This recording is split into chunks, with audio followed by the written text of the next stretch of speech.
We are recording, as you saw, we were juggling cameras. We aren't going to be live because that's just too hard. The internet has just been too slow to try and do that. And we don't have enough people watching live at the moment. So we'll put a replay up later if this works.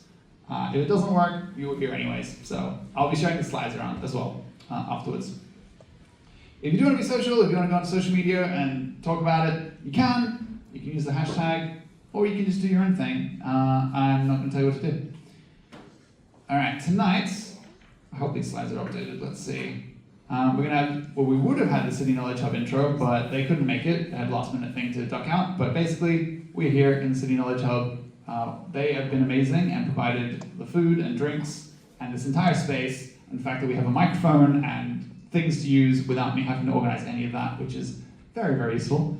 And thank you to EyeJack as well, because you guys are the ones helping us even have this space at all, because you were here in the City Knowledge Hub and giving us the connection, which is good. And you also have really cool demos all the time, which is very helpful, because that way we don't have to keep providing them as the only people. I'm going to show AR news, just to keep everybody generally in the loop with what's been happening in AR, because I generally assume that not everybody is as randomly focused on AR as I am, so I'd rather just give you guys like the quick rundown to help keep everyone up to date.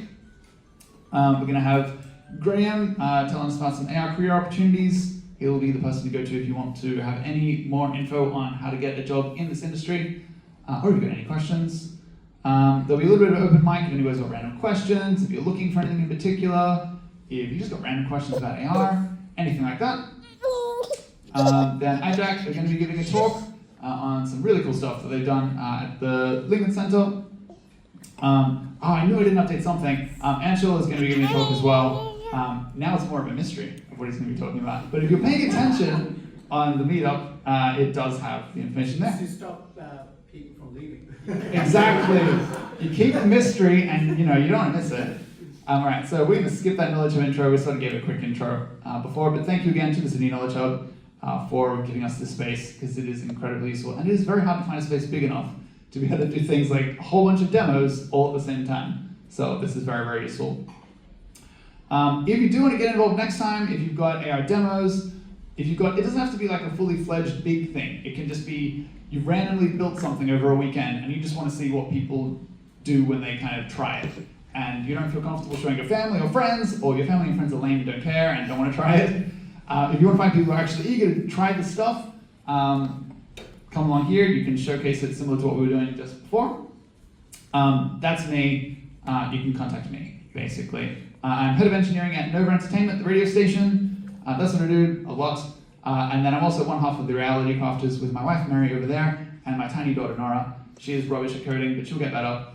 And we're basically doing a lot of AR stuff, and we're also trying to find ways of helping people live a healthier, happier life with technology. There's a lot that we are building and generating at the moment. You'll see more of it later. But if you want to contact me, it's pat@therealitycrafters.com, or you can find me on LinkedIn or all the places. Basically, don't hesitate to get in touch if you want to get involved in any way, whether it's giving a talk, whether it's just giving a random demo, whether it's just you want to check whether you could get up and speak about something random. It's totally fine. Just get in touch with me. Yeah, I'm that Patrick guy on Twitter, but almost nobody uses Twitter now, so don't worry about that. All right, AR news.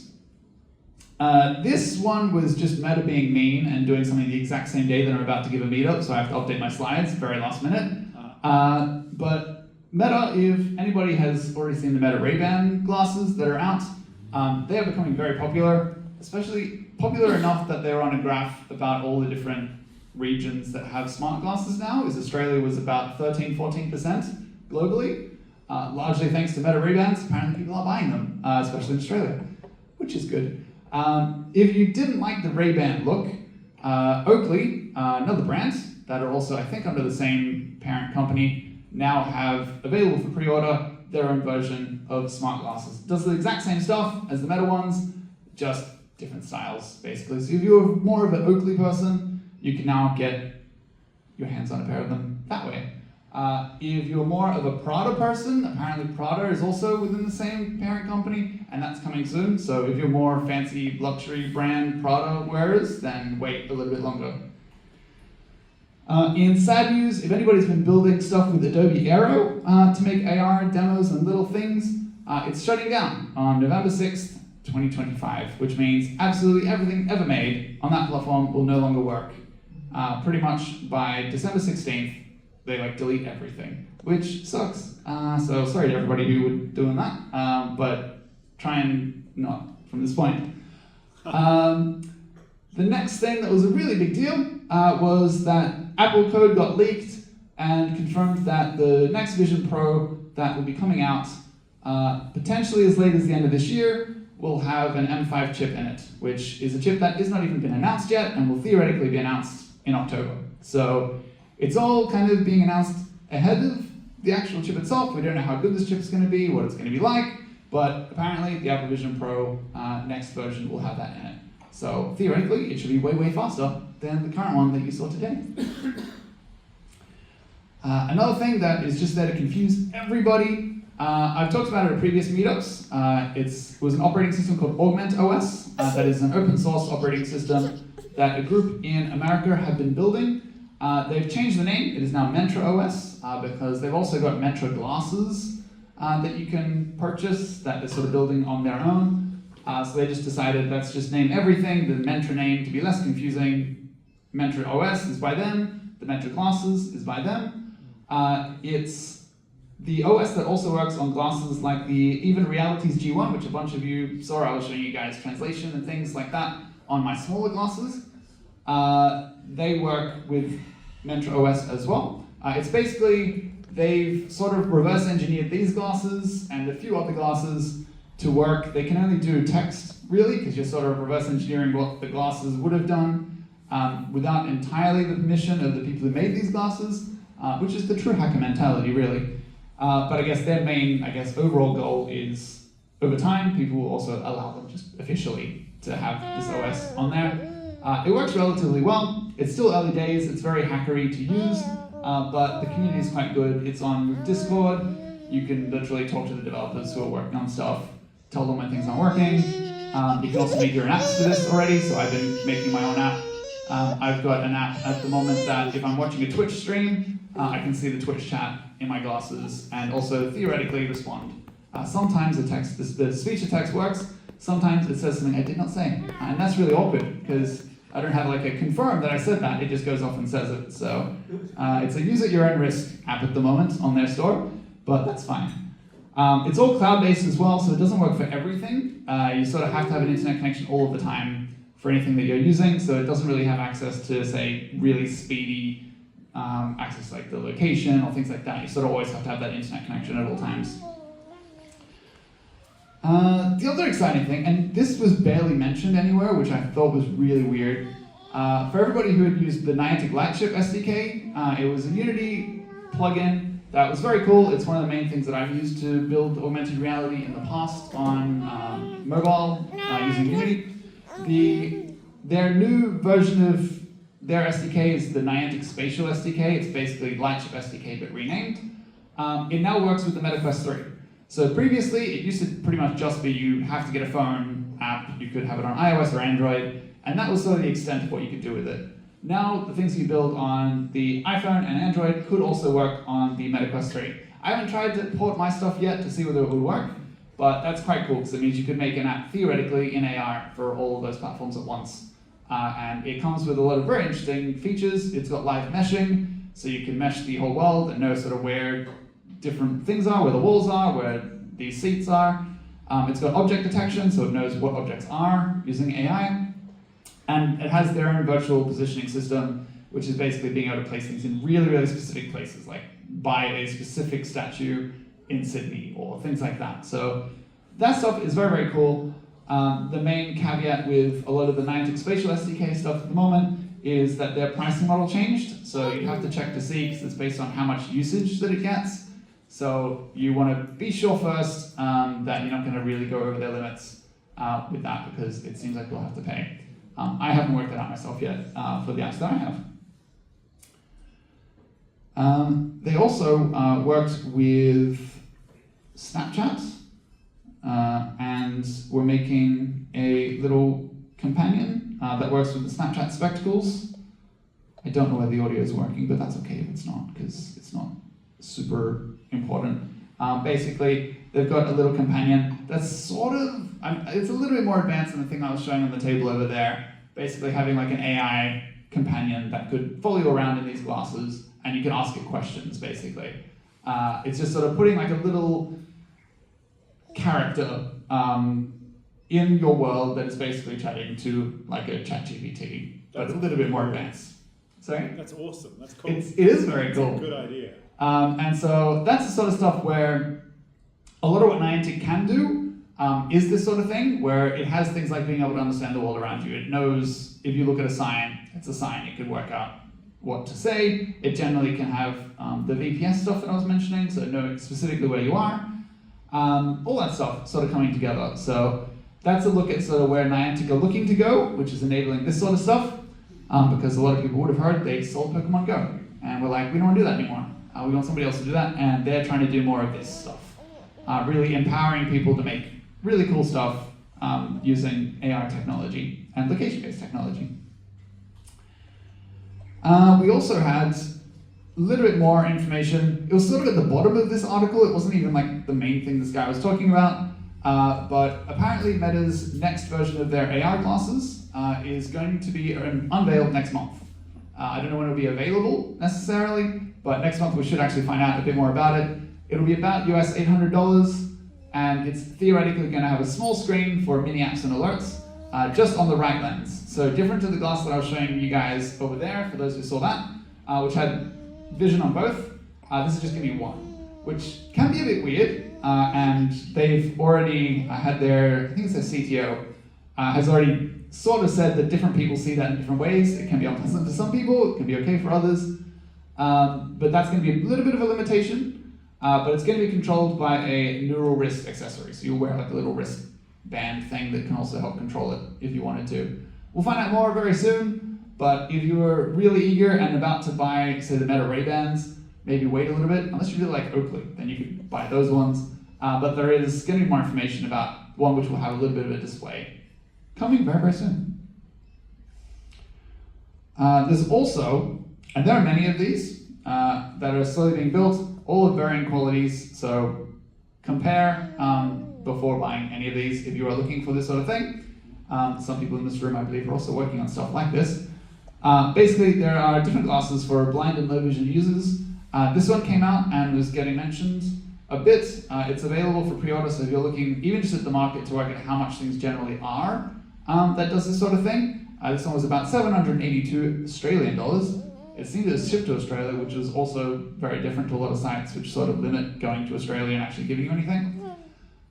It uses Envision's AI. Envision is the company that built this. It can basically read and translate text, describe your surroundings, search the internet, recognize people, object signs around, basically giving people all that information through just audio through their ear. So it's a cool idea. It's something that Meta have done as well with their Ray-Bans. It's stuff that a bunch of different groups have been working on. The Metro OS people have something like this as well. There have been many others as well, all with differing levels of, I guess, capability. So it'll be interesting to see sort of who kind of comes up with the one that works the best. But it's kind of good to have all that innovation so everyone sort of rises above each other and keeps making it better. This was a little bit more techy, but I know there are a lot of tech people here. It was one of the things that came up as a research project that a university group were doing, which was a new way of doing UX for AR. Where you sort of make representations of real-world objects and sort of interact with them via those representations rather than trying to interact with the actual thing. And they've got a whole research paper on sort of these different concepts of controlling things, which I thought was really cool. So if you've been trying to think of ways to improve your apps, do slightly improved UX and things like that, when I show these slides around, or you can even just Google reality proxy stuff, it'll probably come up. They have a whole white paper about all these different concepts that they've tried, which could be very useful.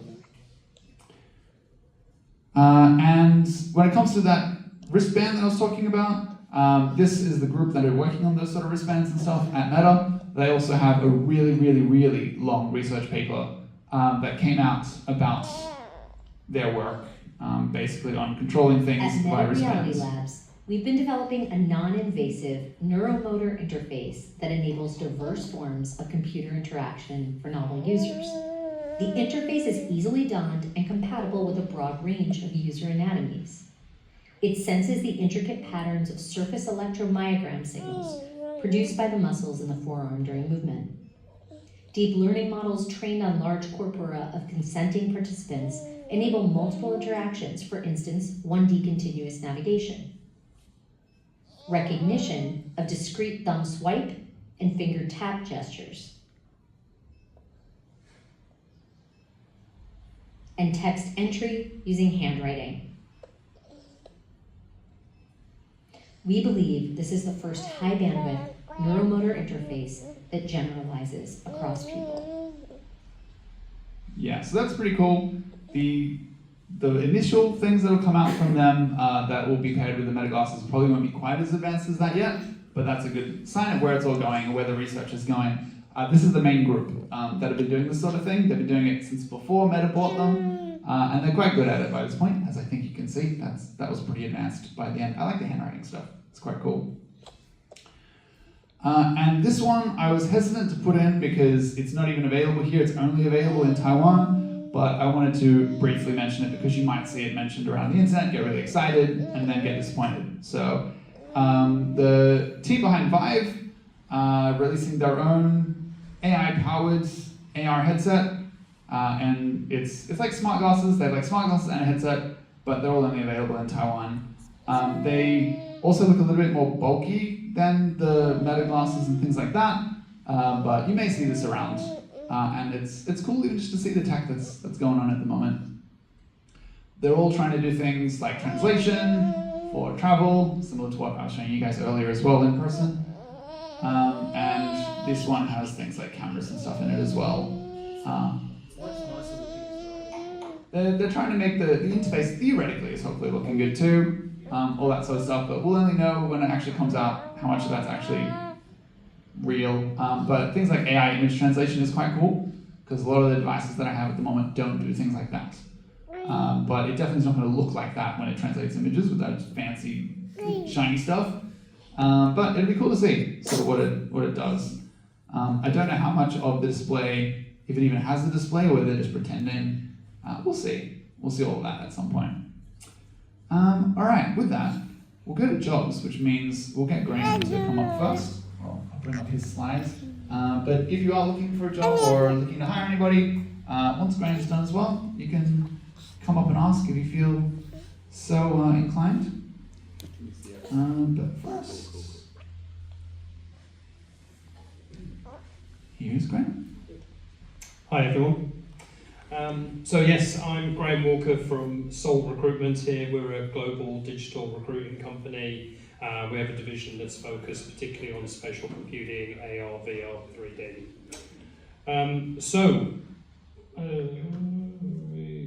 There we go. So look, a little bit about Soul there, really. 21 offices globally. We're very much a global company. We've been around now for a long time. Very much a focus across all of those sectors there. So creative, marketing, sales and tech. Some of the locations that we're working in and some of the clients that we're working with there. One of the clients that we are working with there, ServiceNow. We have a big event coming up next week with ServiceNow, so anybody who's interested in roles at ServiceNow at all, then please send me a LinkedIn message or grab me afterwards. I can send you the details there. So, a couple of the candidates who we are currently working with in case anybody is looking to hire at the moment. We're working with a guy at the moment who's got some great VR and 360 video experience, really kind of strong background in that Premiere Pro and the Adobe suite. We're particularly seeing a lot of work at the moment come out of the compositing space, so we're always on the lookout for new compositors at the moment. So anybody in the VFX space who knows people who are looking for work, then we're always looking for people in that area. Next candidate is a classic really for us, is that Unity C#. So we're always looking for either Unity, C#, and Unreal C++ candidates. So anybody who is either looking to hire or looking for work, please let me know. As I mentioned, new compositing, we're seeing a big demand for that at the moment. So anybody looking for work there in that space, then we've got roles at the moment, Sydney, Brisbane and Melbourne. This is another role which we are working on at the moment within the 360 video. So again, a pretty niche area this. So if anybody knows anybody with this type of background, please let me know because this is a role that we're really actively looking to fill right now. So anything we can do on this front would be great. This is my contact details here. So if anybody wants to get in contact, then please do reach out anytime. Either through these details or send me a LinkedIn from there. And that's that. So anybody want to get in touch, please do so. Thank you, Graham. Definitely give applause. Graham's been involved with SydAR since the very beginning. He's been very, very helpful. He's already helped people get some careers in the space. So if you do have questions, definitely don't hesitate. Ask him all of the things because he is one of the people that's most clued in at the moment in all of this stuff and where you could get jobs, what's out there, what sort of, even what salaries. If you're like, how much money am I going to make? Should I even spend my time getting into AR? You could ask him all that stuff. He could tell you everything. All right. With that, I believe that we switch over to our first talk. So I'll go back to the very start with the agenda. Oh no, we'll do open mic and stuff first, and then we'll switch over to EyeJack's talk. So first off, open mic. Does anybody have any questions? Anything on your mind? Yes. Come on up and ask, or I'll just pass this over. You've got a few little updates. Excellent. For those of you who haven't seen me before, I'm Bastian. I work for Godot Engine. Also, I'm involved in OpenXR. One of the things that Pat missed in the news for AR is that OpenXR 1149 dropped a few weeks ago. And one major feature in that release is called spatial entities, which is one major step forward in AR support in OpenXR. So spatial entities allows you to do things like recognize where the floor is, where walls are, where tables are, recognize locations that it identifies and remembers those locations, and recognize QR codes and RUCA codes and APL tags. So that's functionality that is now being standardized in the spec. Godot has a full implementation, first one. It's not yet in a release. It's currently only available as a PR that anybody can download a copy from. We are releasing Godot 4.5 hopefully next month. The version after that will have this functionality in it. So 4.6, which has a release target of the end of the year. So yeah, hopefully we'll have it. I can't comment on the other engines.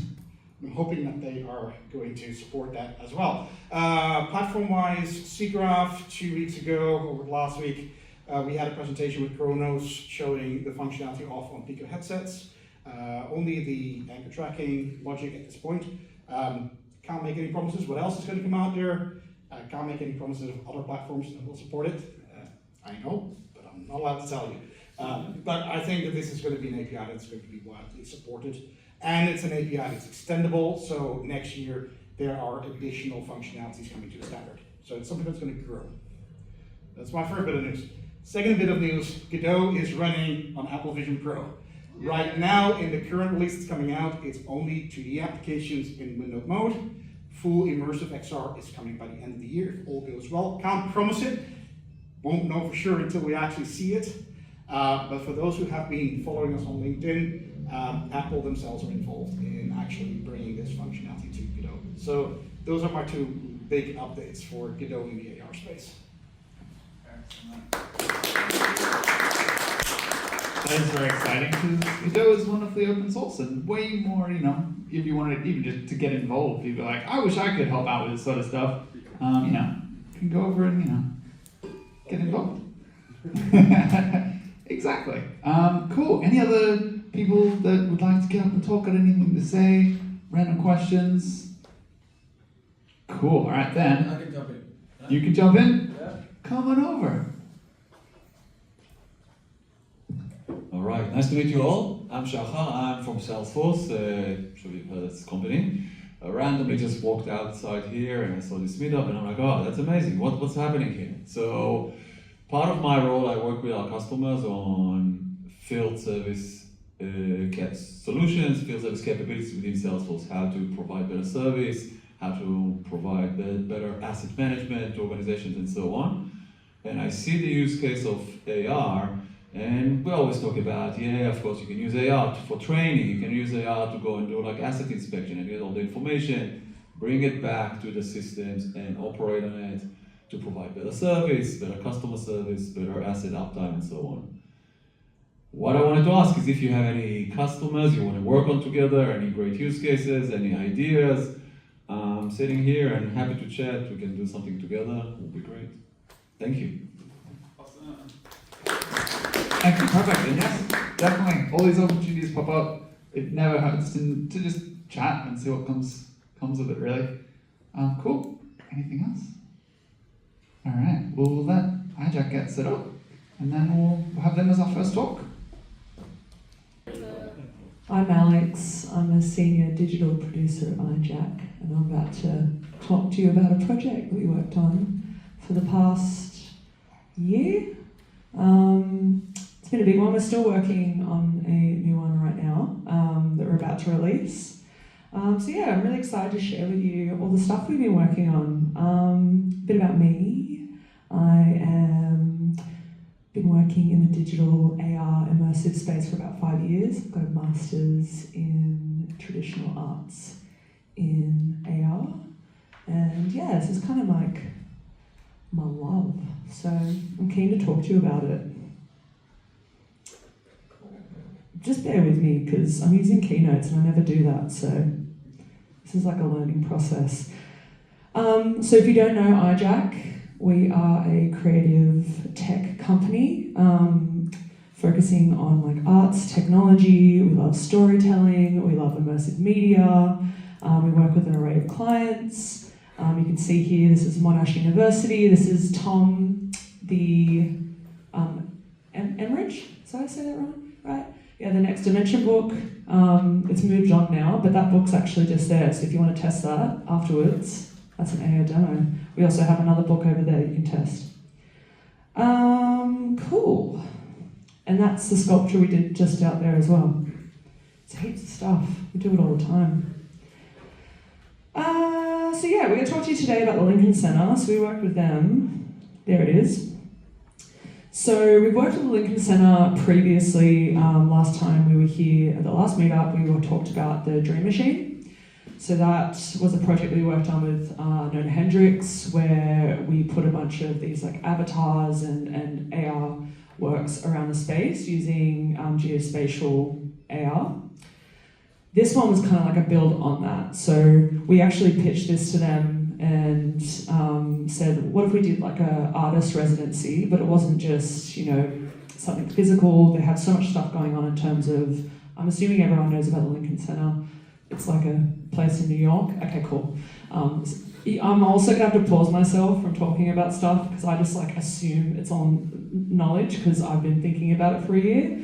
And I forget that I'm talking to other people who haven't been live, laugh, loving it forever. So yeah, the Lincoln Center is a cultural center that focuses mostly on like performing arts, opera, singing, theatre, you name it. They have like a lot of just events based around music and theatre. So, and there's also the New York Public Library, which we'll talk about a little bit.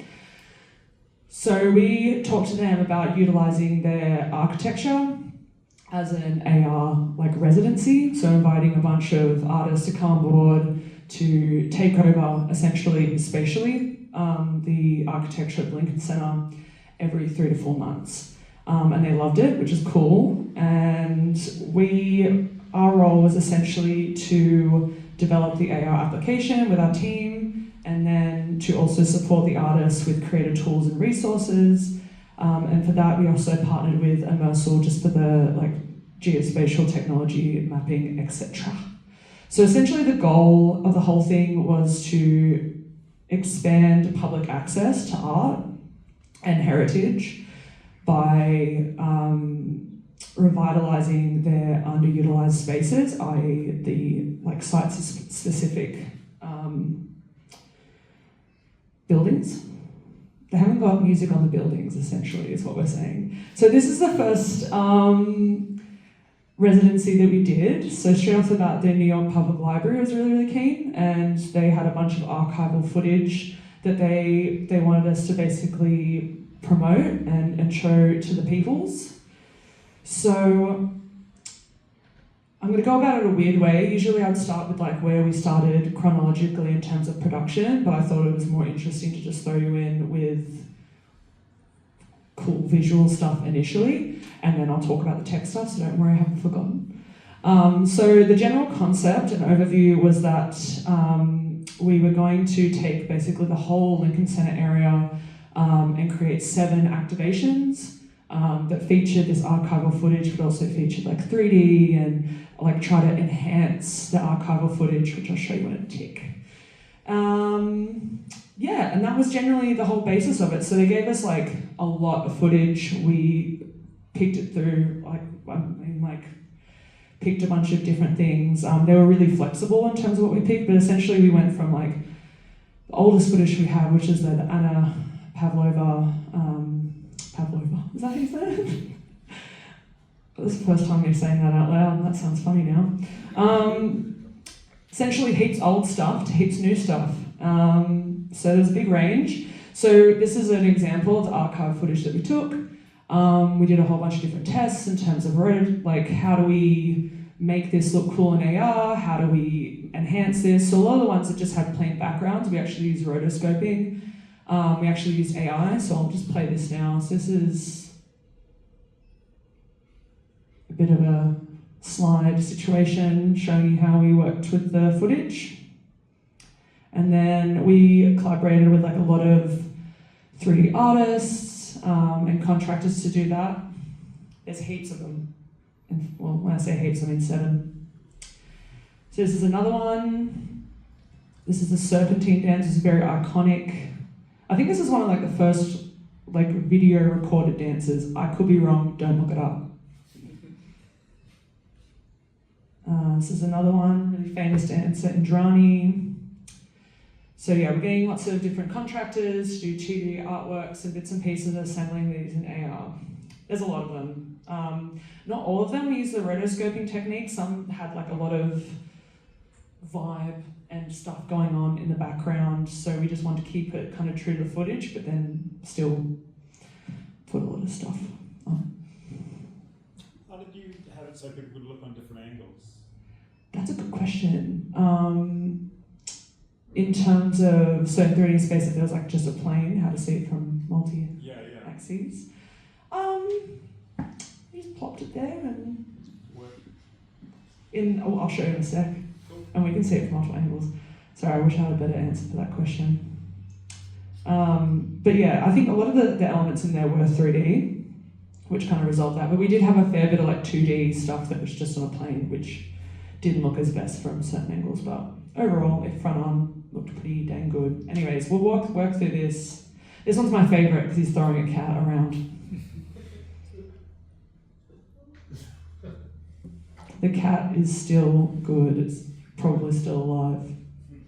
All right, so how we went about this, which is going to kind of answer your question in terms of technically, we used spatial mapping using LiDAR and 360 cameras going through a specific route throughout the Lincoln Center to create a really robust database of essentially point cloud data.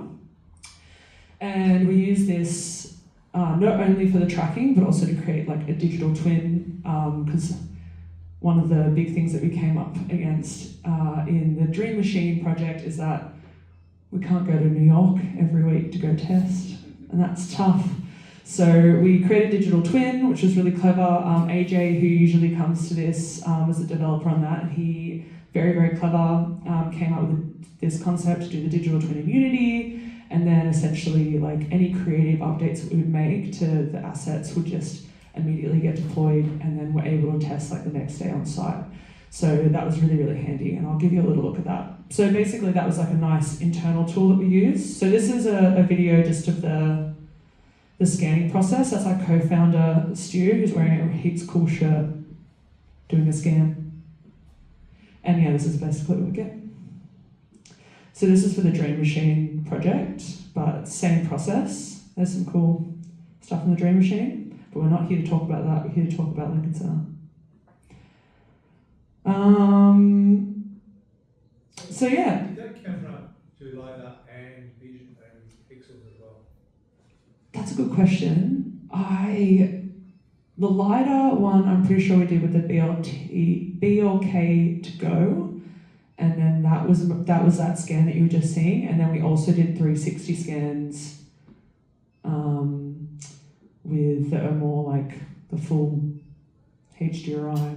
Is it HDRI? Anyways, I don't know. Beth, do you know? Yeah, is Insta360, is that, am I making that word I up? think that's what he had in the thing. I don't know. I'll get back to you. Yeah.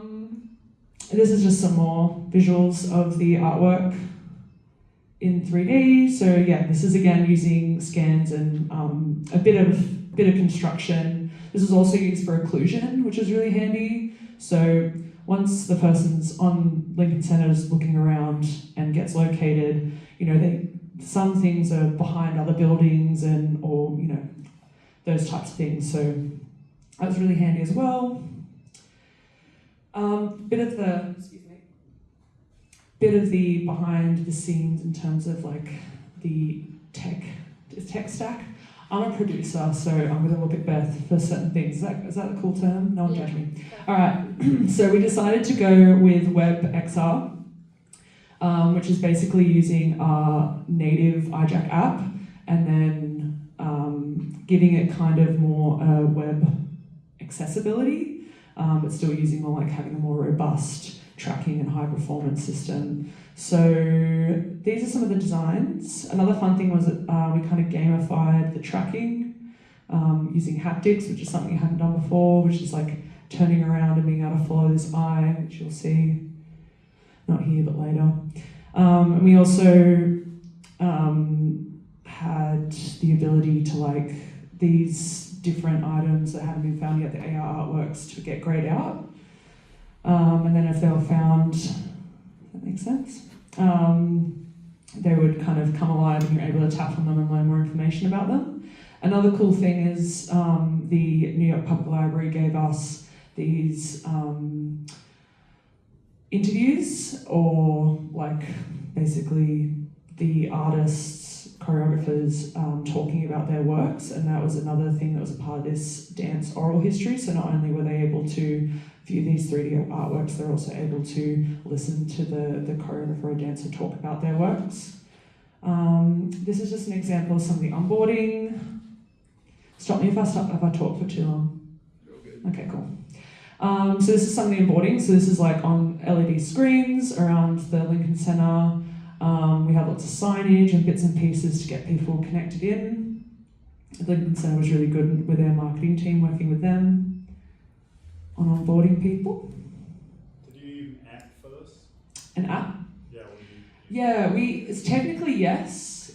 We use our EyeJack app, but we use this thing called App Clips, which just allows you to essentially access that app, but without having to download it. So you can just scan a QR code and it's going to take you through basically the web. So there's much less friction in terms of getting people onboarded. It's the same thing as using, well, not totally the same, but yeah, it's got the kind of the benefits of performance, but then, not having to get people to download things and get bored in the process and things like that. Speaking of people getting bored and drop-offs, we've got the spatial analytics. So one thing was really important to us, and what everyone loves thinking and talking about, is analytics. So we put a lot of time and effort, and Beth over there did it. I didn't. She's become a analytics guru. So yeah, we put a lot of effort into figuring out the spatial analytics and how we want to track those, because it was super important to us that we had this first residency, but we wanted to take a bunch of learnings from that and keep adding that on. Like we learned so much from the Dream Machine already, like, and keep improving on that. So getting things like sessions during the day, or the difference between different setups in terms of onboarding or signage and stuff like that, we can see that all make a difference. Not just about seeing someone come through the site, but the different places in which they can visit within the Lincoln Center space. Yeah, so that was cool. So that was the first residency, Archive of Dance, and this is the second one. So this is the one we released maybe 2 months ago now. We're just working on the third. So this is a kind of a different one, but the learnings that we took from that other one was that we wanted to try and make more of a hub and more, not just like singular AR pieces, but really just utilize one architecture. We realized within a certain period of time, it might be better for us just to focus on one building. So this is what we did with that. So for Safe Space, we worked with an artist called Miles Regis, who's a traditional like painter. And essentially he does a lot of like faces and really emotive work. And he was really excited at the idea of being able to create a digital sanctuary that allows for people to kind of get immersed and completely surrounded with the work. So we started off from there creatively. The creative process was really interesting for this one. Like unlike the New York Public Library, which had footage that they kind of gave us creative control to take part of that, this is more a collaboration. So our co-founder Stu worked really closely with Miles Regis. We're doing lots of VR like painting sessions, with using that digital twin again in like a more confined lot, like having a kind of model in front of him in VR and painting on that. And then he also went to the Lincoln Center to paint, which you'll see in a bit. We also used a lot of images and photos of materials that he liked to use. He's very tactile, so we tried to get that all within there with the work, and Stu did a great job of kind of composing all of that. I don't know which one's which, but yeah, this is him at the Lincoln Center. That's like gravity space, right? I think that's on the MetaQuest. Let's see. Play all the little ones, yeah. Which I guess is tilt brush. Assumption. Yeah, so these are all elements that the artist brought to Stu, and then he kind of assembled that, also taking on board the concepts. This is also just some updated UI design. So we stuck to the same branding, but just redid that for each residency. That was the Let's Locate You haptic feedback calibration UI as well that we did there. Have I skipped? I can't think I've accidentally, my bad. Okay, no, we're good. All right, so this is some of the AR in practice. So this is the end result. What was really cool about this is we wanted to have a balance of being able to be stepped really far back and being able to observe the whole artwork without it feeling too messy, and being able to see the full, facade of the building with the works. And we want to entice people to come closer and get closer to the works. And so once they got closer and came within the bounds of that, the music would come up, which is actually made by Miles as well, which I thought was really cool.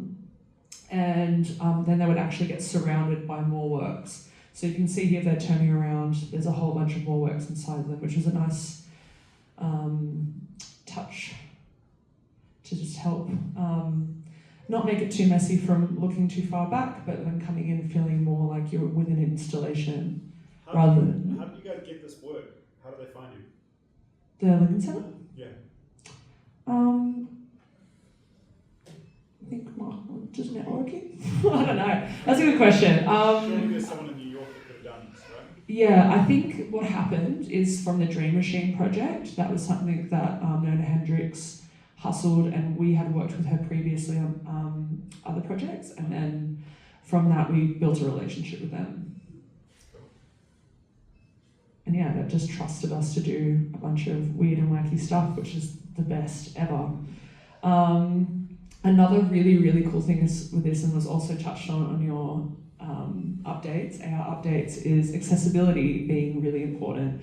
So that was something that we learned, or at least like registered that we need to do from the previous one as well. That's why we kind of scoped it down just to keep it a bit, being able to like really nail this part of it, which was wanting to make sure that like the AR was not just accessible for, you know, certain people, but also for people who are blind or low vision. So this is the first time we've implemented ARIA tags for screen reading compatibility.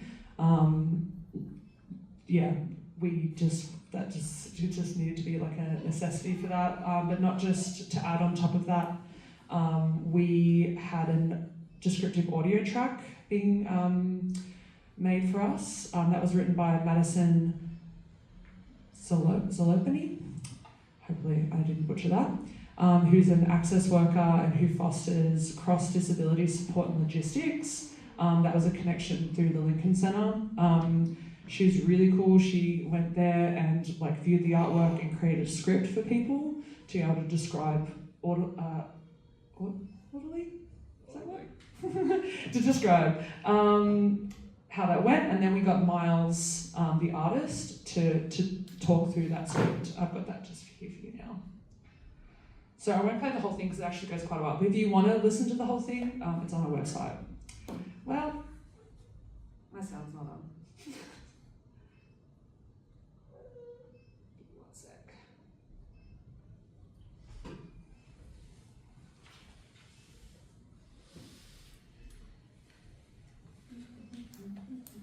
Have I got the time? All good?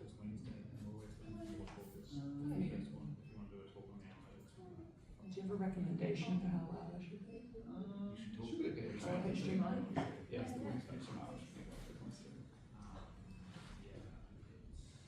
Thanks for bearing with me. There it is. And you get to hear Miles's track. Hi, I'm Miles Regis, the artist behind Safe Space. Safe Space is a site-specific digital experience that transforms Lincoln Center into a surreal landscape. Monumental in size and yet only accessible through the screen of your phone, like a secret world seen through a magical portal. Once opened, you are met with the explosion of colors that vibrate and sing. Electric blues, deep reds, lemon yellows, neon greens, just about each and every color of the rainbow proudly displayed. Layers of vibrant paint splash apps. So yeah, the user is able to listen to that through like a specific UI button. We also set it up so that if someone is using with their speech, what do you call that? Speak. If you've got that open.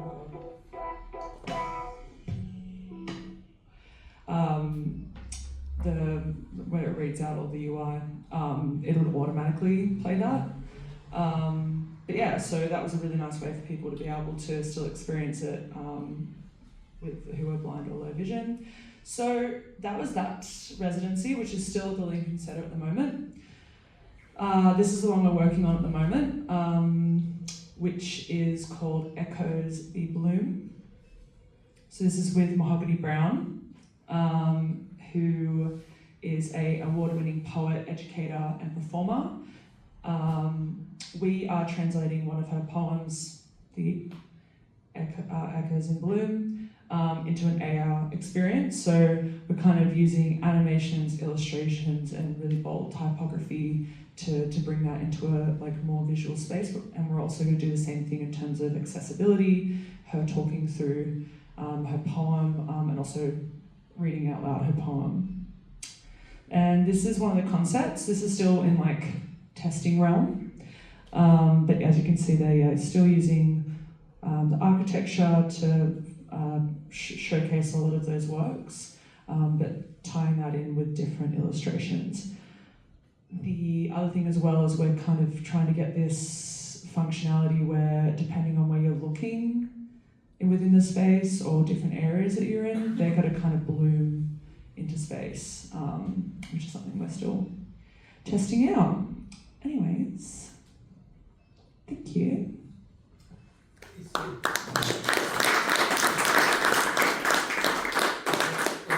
experience also with stereoscopic glasses or just with the phone?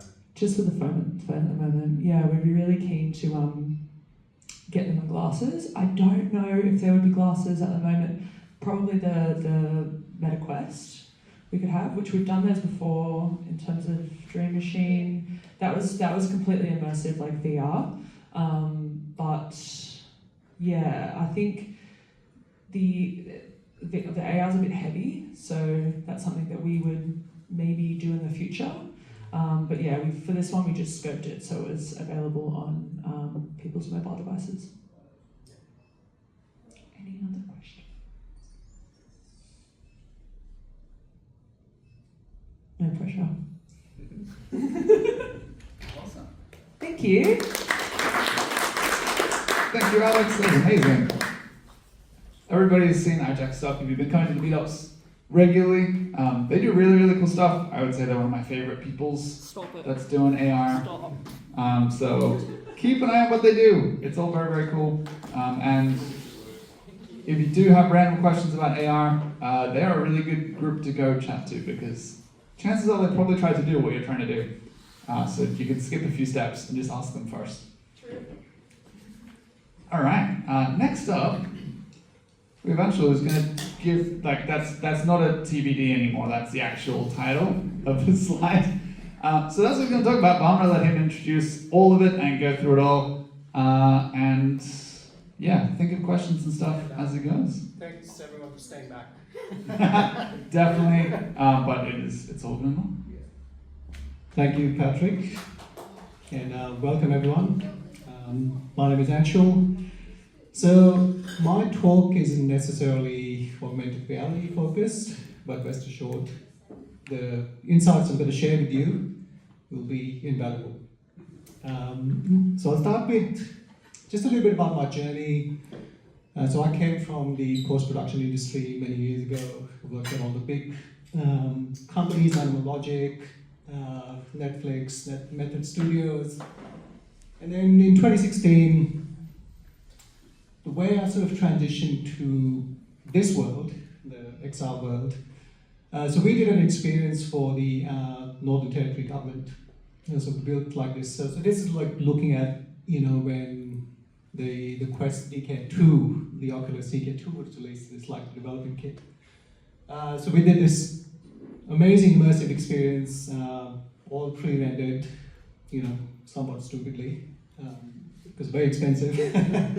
But we have millions behind us, not in terms of the budget, but the resources. We were working for Method, big company. So we did this fully immersive, stereoscopic 360 experience. Absolutely incredible. I think back then, it was like a full-scale installation in Darwin. So it was, and what it was showcasing was the 50th anniversary of the bombing of Darwin by the Japanese. So we went up there, we did photo scans of the Darwin Wharf, and rebuilt the whole thing in CGI pretty much. So that's kind of I got into it, and what we came up with was truly incredible. I still look at it on my, I've still got the HTC Vive, and I still find it so immersive. It's it is incredible. In the last 10 years, we still haven't got to that point where we were in terms of just pure immersion. So that's kind of a bit of backstory of me. But so over the years, so I've been in the industry for coming up to almost 10 years. I worked with, I've had the privilege to work with so many incredible brands. I've done brand activations, I've done full immersive work, I've done enterprise experiences for KPMG. And then in 2018, 2019, I sort of made a transition to health. So we had two co-founders. We sort of somewhat, I guess, interestingly we met and we started this company called Immersive. So most of my experience that I'm going to share with you tonight are those experiences building Immersive. We raised venture capital. We raised millions in venture capital, grant funding, made some incredible connections, and now I'm in the process of exiting the company. So I feel like I can let all the trade secrets, out. So that's a bit of background on me, what the collaborations, you can see like some incredible, brands there, like Stroke Foundation was, one of the most enlightening kind of, also heartwarming is probably a, little bit far-fetched, but, not far from it. Working with people with disability, it's been an incredible journey. So you can see like I've, back then 2016, so the top 2 headsets, that's when I started. And I've come this whole way, like I worked with the Gear VR, the HoloLens, probably my least favorite, the first generation, and the Quest 1, Quest 2, Quest 3, and now the Vision Pro, which is, incredible piece of kit. So moving forward, so I'm just going to jump into the new immersive side of things. So can I just ask someone in the audience, what do you think is wrong with this image in this video? And this kind of sets up for the whole, talk.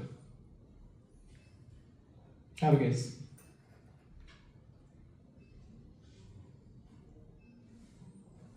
Does anyone think this is like boring and repetitive? Does it suck? So this is our pitch.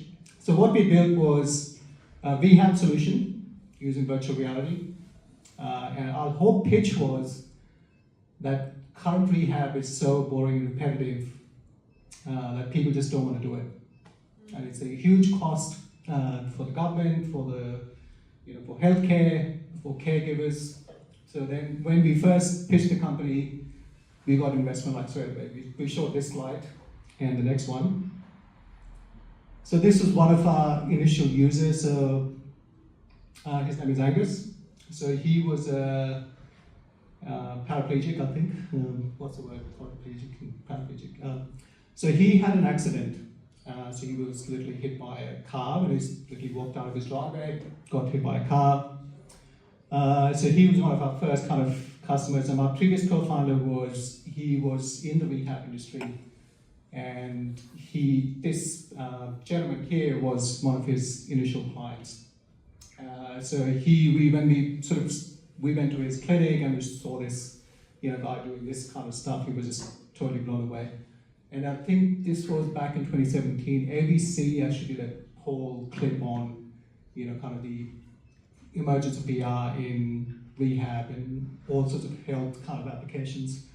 So when we went to investors, so those are the 2 slides we showed them. So there's, this one and the previous one. And they said, okay, yeah, we're writing the check. So it was, it was smooth sailing. So just to kind of, give you a bit of context as to how we started. So moving forward, I just want to kind of, bring up the opportunities. So the topic of my talk is challenges and opportunities in healthcare. And it's obviously come a long way since when we started. We were like one of the very few companies doing rehab in a kind of, more clinical sense. But there's so many, there's so many applications. So it's obviously starting through rehabilitation, neurological conditions. Parkinson's is a big one currently. Mixed reality has huge applications, in Parkinson's.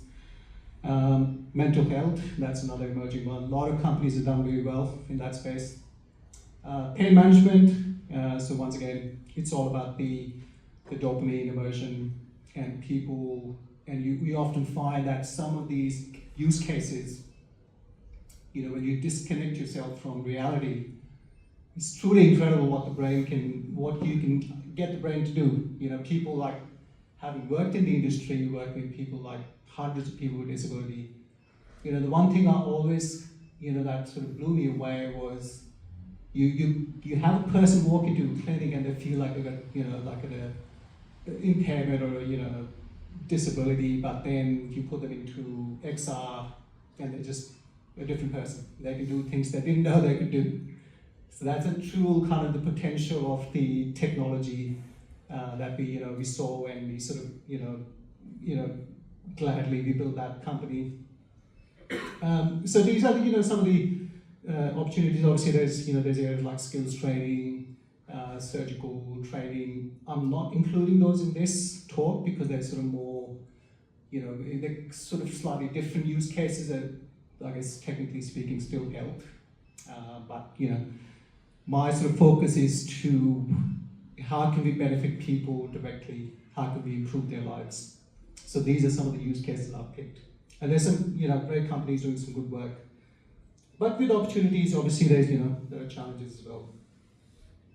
So the number one thing, nowadays is just such a low barrier to entry. When we speak to people, this was the case like even 2-3 years ago. We went to investors to raise follow-on funding, and they would often ask, "Oh, I can, why can't I just buy Unity and build an app myself? What's your kind of IP? What's your unique selling proposition?" So that is a challenge to convince investors that like if I was to anyone in this room could take Unity and build a rehab app, and then before you know it, like there's 100 competitors. So that's a number one challenge. If is anyone in the room thinking of going into the health focused use cases, it's a low barrier to entry. So you've got to have something that's defendable, in terms of IP, that you can see. If you want to raise venture capital, that's the number one thing you got to think. You can build an app, you can maybe sign up, 100 users, but that's not a long-term business. Usability, and we learned this the hard way. We often find that people will build things, they've tested on themselves, yeah, great, perfect. But then they actually go to the users, no one wants to use it because it's not designed for those people. And I'll show you a couple of examples. You'd love those the examples I'm going to show you. Evidence is the other one. Even though technically speaking, like XR is not really a sort of invasive thing. People can, most people can use it unless you have like severe sort of cognitive deficiency. Like most people can use it. So it's not an invasive thing. But once again, if you want to raise funding, if you want to compel people to use it, especially clinicians, you've got to have evidence to say that this works. This applies to everything. Like you go buy like a cancer drug, people say, well, how do I know it's safe? Have you done any clinical trials? Obviously, it's a bit slightly more, invasive example, but still, we've learned through our own experience, evidence is the key. There's obviously regulatory burden. So I think, when you think about the organizations like the TGA that regulates all of the medical, medicine in Australia, the simple, I guess if you were to put yourself through that test, would be if you are treating a condition that requires a medical diagnosis, it's a regulated device. So it means you have to get a TGA approval to be able to sell that. Even though it might just be a class 1 device, you still need that. Otherwise, it's sort of like treading the gray area. You could get in trouble if someone wants to get hurt using your device, even though it's relatively non-invasive. Then you could potentially face fines. So that's another sort of challenge. Not a huge burden to overcome. Like I'll show you it's relatively easy to get through it, but you still have to do the work. Reimbursement is another one. So for health use cases, if you can get someone else to pay for your tech, then yeah, much easier to sell it. So it's got to be something that when you're looking at solutions in XR, always think about reimbursement. And this is something like we learned through our own startup journey. We went to so many accelerated programs, and we had mentors, and they would tell us, have you thought about reimbursement? And so why should we care about it? It's a $1,500 device. Do we really need reimbursement? And when we actually got to selling it, it was truly incredible how much difference reimbursement made to the sellability of the solution. And then obviously you've got challenges with deployment. When you want to scale your solution, you can't be going to everyone's knocking on everyone's door, delivering your device. You know, if there's a customer in Perth, you can't be making a 4-hour trip to Perth just to deliver one device. So deployment is another thing. So you've got to have a solution that you can, you know, manage remotely. So if your company is based in Sydney, you want to build something that you can sell in the UK or the US. And I'll show you an example of that too. Onboarding and training, especially people in the neurological space.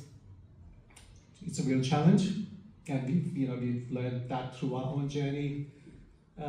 How do you train people to use it when they're living? They could be living halfway across the world. So that's another challenge. So let's now go into some of these challenges step by step, and I'll show you how we sort of personally navigated some of these.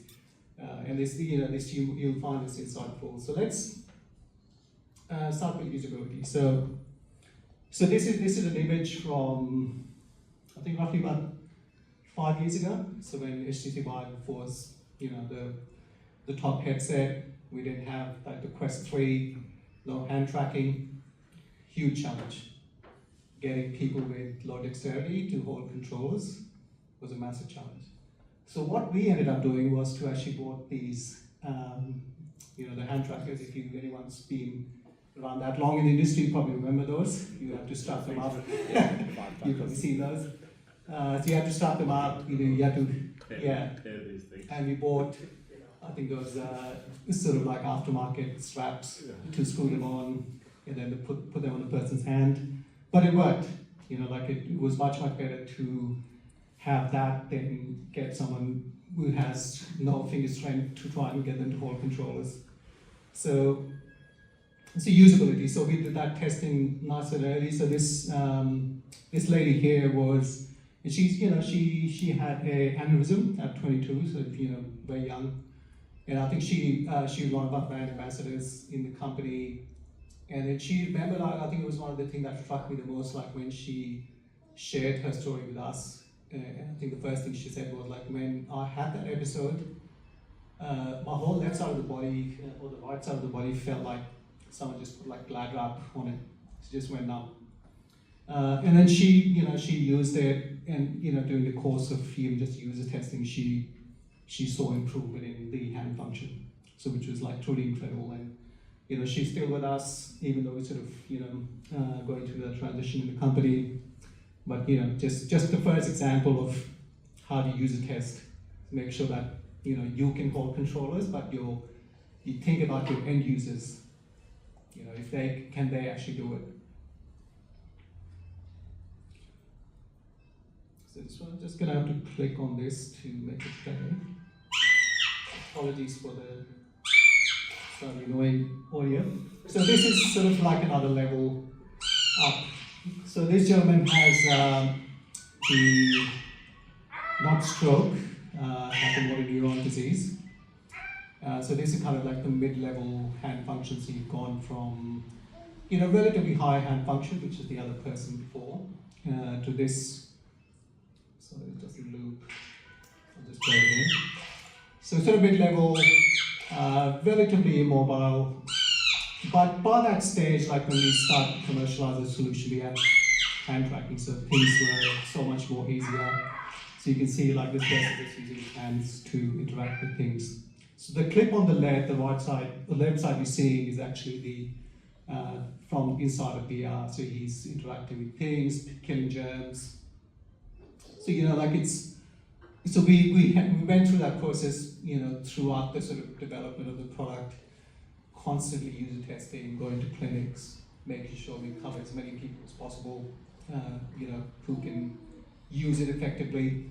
So I'm just going to show you another one, which is the absolute extreme. So this gentleman had full impairment on the right side of the body, like extremely serious stroke. So his left arm is fully impaired, like no function whatsoever. So in this example, you can see the only sort of movement he had was like just fingers, like he could do some basic finger opposition, some pinching, and we still managed to get him to use it. And truly incredible. Like he's still with us, still uses it. Needs a bit of assistance. So like in this instance, you can see there's a clinician sort of off screen helping him to use the device. But the interesting thing about this is this person here is where most of the need is. People with the most severe impairments and disabilities are the hardest use cases, but that's where the most need is. So when you think about XR solutions, just think, who's the target audience has the biggest pain point. So in this instance, people with the most impairment is the person. Like hand tracking, there's no way like this person could hold controllers, absolutely no way. So hand tracking definitely made it possible. So you can see the evolution of the tech. So when we first started to this point, we could, make the device much more usable for, people like this gentleman here. So this is a little bit about the usability side of things. Any questions? With, say, his case, what sort of interaction was he doing in the headset? If he was pinching, hand tracking, is there a specific, what was he, if you remember, what was his activity on the headset? So very good question. So for this, once again, that's I should highlight the fact that, when we build experiences, we started with the high level of hand function where you could, grab things. And as if you work with the Quest 2, it is very kind of pinch focused. So it's, it requires a fair bit of dexterity to be able to interact with things. So for this, once again, the user testing side of things was invaluable in this because we had this client and we could build experiences for someone with his level of hand functions. So to answer your question, so what we did for him was it was a very simple experience. It had literally a tap, and all he had to do was control and he had like a bathtub, so very realistic bathtub, and he had the water spout in it, and it's like a little fountain that's going up, and it's got a duct on the top. So all he has to do is navigate the duct through obstacles, just through the water pressure. So all he was doing was left and then using the other finger to control, pressing on two sides of the tap. So very simple experience, but the only way we could learn that, that there was a need for such an experience was working with people like, this person.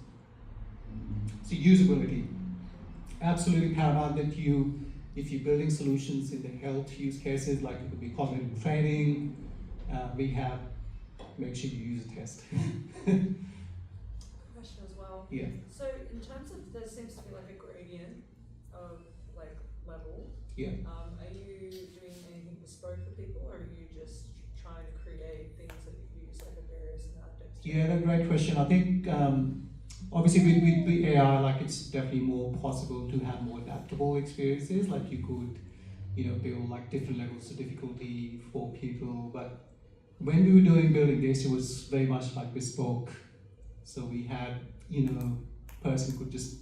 clinician could give them the level of difficulty, and then the app would present them that particular kind of solution. It's, in this instance, obviously zero hand function almost. So we just say, okay, you can do these activities. So there was a level of customization, so you had to build things sort of based on the person's ability. So, that definitely presented a challenge in terms of scalability, but, as you evolved as a business, with AI, you could almost customize things on the fly, pretty much. So yeah, good question. So it definitely, presented some challenges in that sense. Just moving forward, and I've obviously mentioned the point about evidence. So this is a class 1 device. So TGA actually has a designated spot. What's the word? It's a listing for class 1 devices in the XR, using the XR devices. So a typical cost, when we went through the approval, I'll come to the TGA side, so let's get back to the evidence. So the TGA doesn't actually require you to submit evidence for class 1 devices. But once again, it really comes down to the fact that if you are selling something that's going to be compelling, you know, you need evidence, you've got to present studies. Even a layman person could, you know, this might be the cheapest thing in the world, they will still come and ask you, how do I know this works?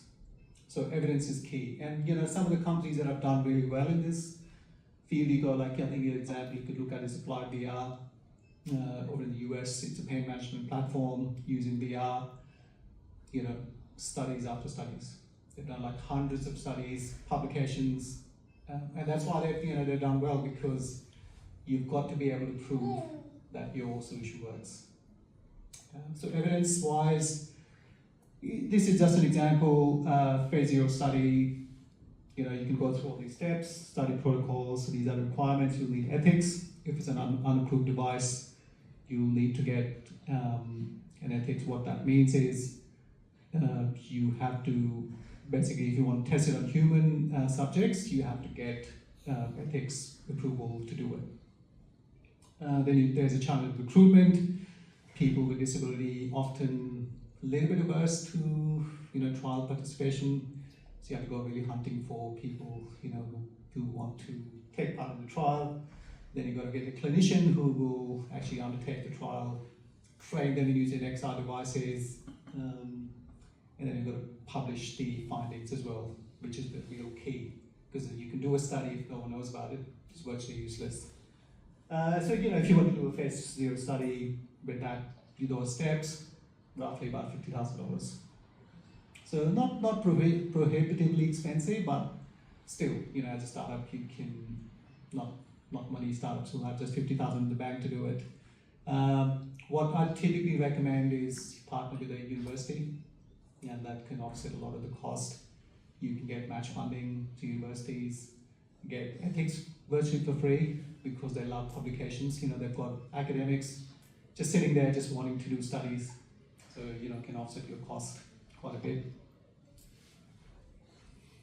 So regulatory, I touched on this earlier. So this is what you need if you want to take your XR solution through like a formal approval, just a conformity declaration to say that it's safe to use, and you've done the user testing. Typically, they don't need you to submit like evidence to say that you've done user testing, but you should have it in case they audit you. And if you don't have it, then you're in trouble. So if it's approved in the UK, it's okay with TGA? No, unfortunately not. So you still have, yeah, I wish it was. You still have to get the UK approval separately, but you in theory, like, so we went through both, so we got the TGA and the UK approval. The UK approval is actually a lot simpler. So but there's no bearing on if you have TGA approval, absolutely no bearing on the UK. For the TGA, it took us roughly about 3 months. And there was actually a human review of the application when we submitted that. And they came back with, you know, questions, a bit of back and forth. You know, we got it in the end. But the UK, obviously since the Brexit, now they're in their own sort of regulatory framework. Previously the CE was a lot more difficult. You know, that was like an absolute minefield of, you know, all the hoops you have to jump through to get CE, but the UK, you know, obviously I'm not exaggerating this, but it was literally just an overnight approval. So I submitted conformity assessment to the portal, instructions for use, the next day I got emails, yep, your device registered.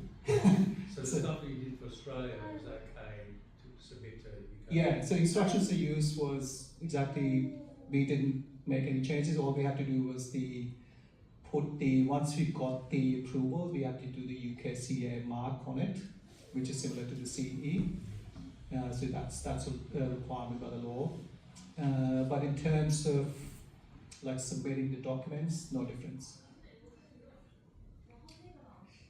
So I think in a way, like the Brexit was, from a regulatory perspective, it was a bit of a blessing in disguise for you looking to expand into those. Yep, sorry. I'm just curious, the class 1 is the lowest risk medical device. Correct. Same as Band-Aids and throat, you know, toothpicks and whatever. I'm interested, do you really think it's that low risk. I guess something, could someone trip over or do something, or could something go wrong? How did you assess that? Yeah, I mean, yes, you know, there's definitely that possibility, but we don't actually set the classification. It's up to TGA. So if you were to say, like, you know, so TGA actually defines that the digital tech, like software, you know, this has become a little more strict in the last couple of years. Before it was, you didn't have to even do this, like all you had to do was conformity assessment. It was almost like this automated approval process. But last 2 years, they've changed the regulatory side of things, so now you have to, but in terms of your question, like the classification, that's set by the TGA. So VR devices, they actually have a physical, so they call it the GMDN code, I think. So they've actually got a classification for those devices, and it's class 1. I think we were seeing that, you know, example from Patrick before, the BCI interface that Meta is building. So, you know, we attempted to build a glove as well, like a, you know, wearable device that could work with XR. Didn't really see it through completion. We burnt a lot of money, and the reason being that the usability was very limited because of the examples we saw. Very few people could actually, you know, realistically use it. But just in terms of the burden, just doing that glove takes the device from class 1 to class 2. So we're building like haptics and FES, the functional electrical STEM. FES is obviously, you know, just automatic class 2. But even just putting haptics actuators on a device that works with your VR, just because it's a form of energy, that's the TGA defines as class 2 straight away. So then your burden's gone from, you know, $1,000 to $50,000 in that one instance, and then you have to go through, you have to get the ISO 13485 compliance, you have to do audits. It just becomes another. So, you know, be careful if you do wearables. Yeah. What if you did a CPR app in VR and you're telling the person what rate you're doing the pressurization? Yeah. Would that be class 1 or go to class 2? Potentially class 2. Yeah. Yeah. So any form. You're reliable for that, right? Yeah. So potentially, like, I think it's yeah, you're right. Like it's a risk factor as well. Like if it's like I said before, like the definition of TGA is like if a device is used for medical diagnosis, first thing it's a regulated device. So, like, you know, could be a headset, could be anything. But if you're using for stroke, but if you're using for like physical fitness, then it's not. You know. So, but to answer your question, yeah, that would, I think, would be 2. Would be difficult to justify that that's a class 1. You know. So, you know, my advice would be, if anyone's doing wearables, think about that aspect of it. You know, it's look, it's fancy, it's novel, but the cost, you got to weigh up the business case. Like, are we going to be able to sell that many gloves to make all of this money worth it? Because then you've got the annual audit costs as well, so that's, you know, that can run into hundreds of thousands of dollars every year, you know. So you've got to, like, at least sell that many devices to cover that cost. So then obviously there's, you know, with the class 1, there's annual review fees, and if you are a low revenue company, you can get exemptions. Like if you know, if you're not making that many sales, you can just file for exemption. It will just, TGA will just waive the fee for you. But if you're revenue making, if you're making money, then it, you know, works out to be about 120, so it's fairly cheap. Reimbursement. So this is, you know, super important, and this is what we learned through selling the device. We thought, yeah, you know, $1,500 leasing, maybe $300 a month. Most people can afford that. But, you know, interestingly, that's figure we see at the bottom. 85% of our customers use reimbursement. So imagine, like, if you didn't have, your device wasn't reimbursable, you would not have 85% of your customers. So very important. So if you can find a way for someone else to pay for your device, you can be so much more commercially successful. And that's why, like countries like US, real challenge, more reimbursement. UK, similarly, like you can get funded through NHS, but you'll spend the next 5 years just doing clinical trials to, to get your evidence. So it's difficult. And I think feel like in Australia, we're lucky in that sense. You've got NEIS, you've got, so the eye care, for those of you who don't know, they fund the traumatic brain injuries, so NDIS typically doesn't cover that. So if you've been in a car accident, if you need funding, you have to go to those guys. We actually had, this one fortunate girl, she was a very talented young university student, had a car accident, fully disabled, full loss of cognition, and she was using a device funded through eye care. So it's one of those things, like you think about how many of those people would not have access to tech, assistive tech, if these pathways didn't exist. So TSC is pretty much the same, is the kind of the eye care version of Victoria. I think some of the other states have their own, so these are state funded organizations. NDIS is obviously federal. And I think the interesting thing about the NDIS is like, and we sort of use this as well, like anything under $1,500 is like automatic approval, so you can submit an invoice and you can claim that. So the pricing, does kind of put pressure on your margins, but if you can stay under that 1,500 threshold, you can get funding so much more quicker. Any questions on that? So would they buy the headset through you? No. Yeah. Like Yeah, once again, that's a little bit of a grey area as well. Technically, you're not supposed to resell the headset. But we spoke to Meta, like we had a very close relationship with them. And I think they said, yeah, look, we can think like it's almost like leasing to the person. But yes, by the end user license agreement sense, you can't, sell on the headset to someone else. So the headset was still owned by you, or is it leased, or they? Yeah, so good question. So with the leasing, what we used to do, there's once again there's challenges there as well. We sort of found ways to work. So what we used to do was, and something I haven't mentioned is like with the when people are using this tech, one of the features they found really useful was the streaming. It's like we were seeing that on the Apple Vision Pro before. So one of the family members, if they could see what the person was doing, the first question, can I see what my sister or my dad is doing? Absolute first question. You think about people, they haven't seen this tech before. It's just a natural thing that instinctively they would just ask you, can I see it? And I say, yep, you can. So I was kind of lost track of your question. So coming back to, yes, so what we used to do was we would set up these, and Meta, like, they make simple things very difficult, so that's what they do.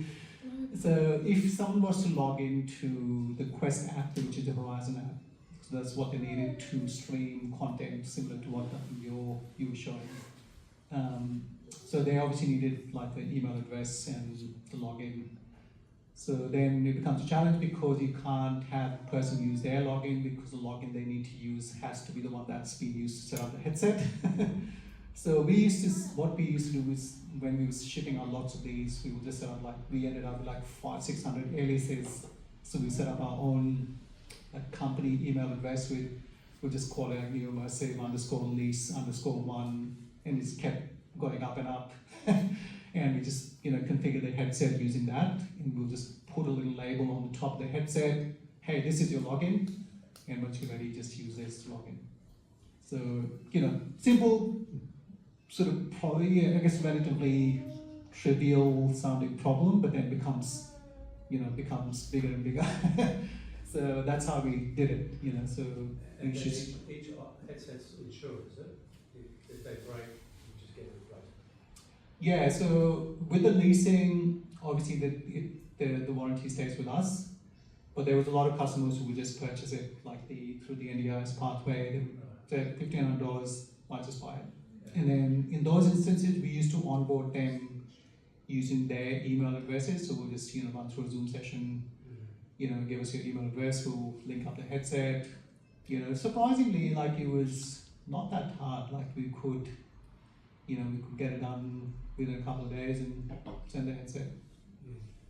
But then the warranty side of things then becomes, once again, it's another sort of interesting gray area, like who then, so I think what we used to tell customers is like, if you something wrong with the headset, send it back to us and we'll get it replaced and we'll just approach Meta and get them to do it. But like interestingly, these headsets we never had one, hundreds and hundreds of headsets we shipped, never had one with a problem. So these are reliable kits. Moving forward, deployment. So this is another interesting challenge. So how do you get your content if someone's living in the UK or the US? How do you deploy app updates? If you're not going to be sending one app that's going to work for the next 10 years. So we used the fleet, the management platform. So there's many. So EyeJack was the one we used, and that sort of basically the way it used to work was, it still works, is you register your device, configure it before you ship to your customer, and then once it's in the system, you can be anywhere. You can deploy updates. You can see what they, obviously not trying on there, but like you can see the usage, and I say that because organizations like iCare, they wanted to see the statistical information on how much is that person using it. So you could log into our exam, okay, this person used for 6 hours today, so that's good evidence that they are using it. So think about deployment. So it's it sounds trivial once again, but we didn't know, like initially when we started selling the product, how we're going to deploy updates. So that's what we use. So we still have that list of customers. We could just quickly go in. If someone has an issue, we could deploy a patch or update the device or troubleshoot. Okay. Any questions on that? One quick thing. I think the kiosk mode was super critical. So as like working through, like we were playing with your device and some people were playing with Quest 3. Navigation is an issue. People with disability, like they don't want to be navigating through hundreds of different menus, the pinch isn't working, like I'm trying to look at the thing, but I can't open the app. So it's got to be like, pop the headset on, app just opens up, and they're ready to go. It's got to be like as simple as that. So otherwise you just create another barrier for them not to use it, and it's commercially just will not stack up. It's just simple thing but super important. So last slide before I wrap up, onboarding. So this is another challenge. Is once you've shipped the device, how do you train people to use it? So I think surprisingly we did it through Zoom. Like we had probably about 60-70% of the customers interstate or overseas, and we could do it through Zoom. Like we could streamline the whole process, get them to log into devices, get the app. We used to send them the iView, like a compressed version of the iView, the instructions we use, get the app, stream it, link it up to the headset, stream it, set up a 30-minute session. So we used Calendly, so they could book their onboarding session and run it through Zoom.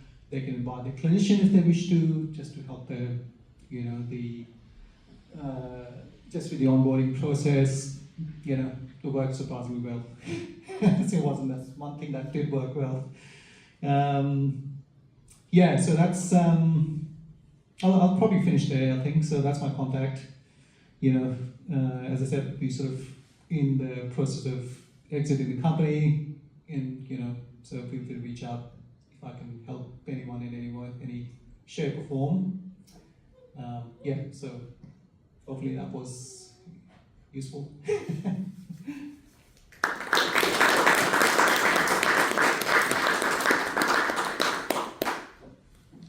Excellent. Thank you, Anshul. Does anybody have any last questions? Anything that didn't get covered? Yes. Super quick question. Distribution, was it through like the clinics, or how did people actually know about your product? And Yeah, so we went direct to customers. Okay. Like you can get medical device distribution, but margins typically, like if you were a small kind of obviously the cost comes out of the volume, like but typically you'd be cutting to like about 25-30% of your margin. And how did so sorry, following up from that, how did people, like you said, it was direct to customer, how did these customers know about you? This was actually one of the slides I wanted to do in it, but never. But I'm glad you brought it up. So look, it's a combination of like you obviously got to do the the key opinion leaders is one of the terms that get used in the medical kind of fraternity a lot. Is you got to find your KOLs who can speak about your device, so that this thing works. So that's one. There's one avenue you've got to do like many expos is another really good one. So there's a lot of disability expos in this, obviously in this use case. So we did, there's the one called ATSA, which is the best one. We made more sales in that expo than all of the other expos combined. So that's ATSA. So in-person demos was a in-person big demos, was a big part of it. Yeah, absolutely. If someone could try the thing on, it's like instant sell. What else? Social media, Facebook was good. Yep. We did a lot of the social media advertising. We came up with, once again, you've got to resonate with your audience. So so don't get, if you're selling to stroke survivors, don't get like a fitness dude to put on your banner. Use someone that can resonate with that person with disability who's using it. And that was the key for us. Like we always use the real customer, obviously with their consent. You're going to be So that gentleman there, the one who was picking germs, was on all of our social media ads. He obviously consented to it. By law you have to get the consent. But you could, you could see a real person using it. Case studies, another one, like with evidence. We went to people's home, filmed them using it. Case studies they want to see. What else did we do? You've got to be like with your customers. Is ultimately where you've got to be. Like you can't be selling to the disability sector. Like don't go to present in places where your customers aren't there. So that's But trade expos was big. I think ATSA was probably the most successful one we ever did. We did 2 in Sydney. The ATSA was huge. Have you worked with any surgeons doing the XR stuff with tumours inside human bodies and overlay the tumour over the little patient when they're operating on them? Have you done any of that stuff? That's a good question. I do know of a company that went through a similar pathway to us. It's called Vantari VR. I think Graham knows them as well. I think we've done some recruitment for them. So they're like a surgical training platform, but I don't think they go into that. It's more sort of orthopedic type of surgery. But surgical use. That's something I didn't encompass in my talk because I feel like it's more skills training than health focus. But 100%. And I think there's another company called Also VR as well. So Richie, I think, do something like that too. So there's definitely skills like surgical training is a good one. It's a growing area, isn't it? I think. It's. I would say the skill, it's competitive. Like you see how many companies are popping up. There's literally a new rehab company or mental health platform literally just coming up every week. Because once again, it comes down to the fact that it's such a low barrier to entry. Anyone could, get a clinician. Let's build a couple of experiences, and there's your product. So now it's at a point you've got to think. What can I do different to be standing out from the the busy marketplace, I guess. And I think it's brand awareness is sometimes companies can just build successful businesses just because their people trust them. You know, it's like there's competition in every sector, but if you can, you know, you can be that first to market, build your, which is kind of what we had the advantage because when we started, there was literally like 2 or 3 companies in the world doing it. There's probably about 100, if not less.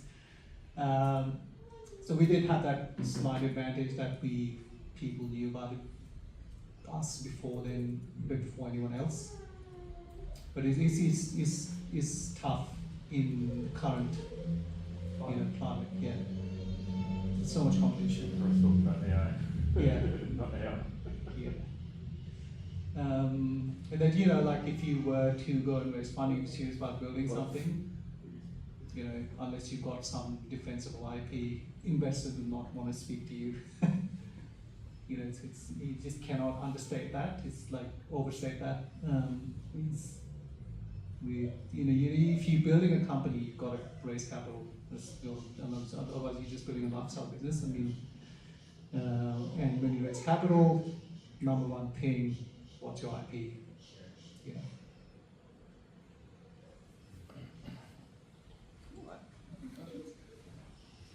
Excellent. Give one more hand to Anshul. Thank you so much, Anshul, for that.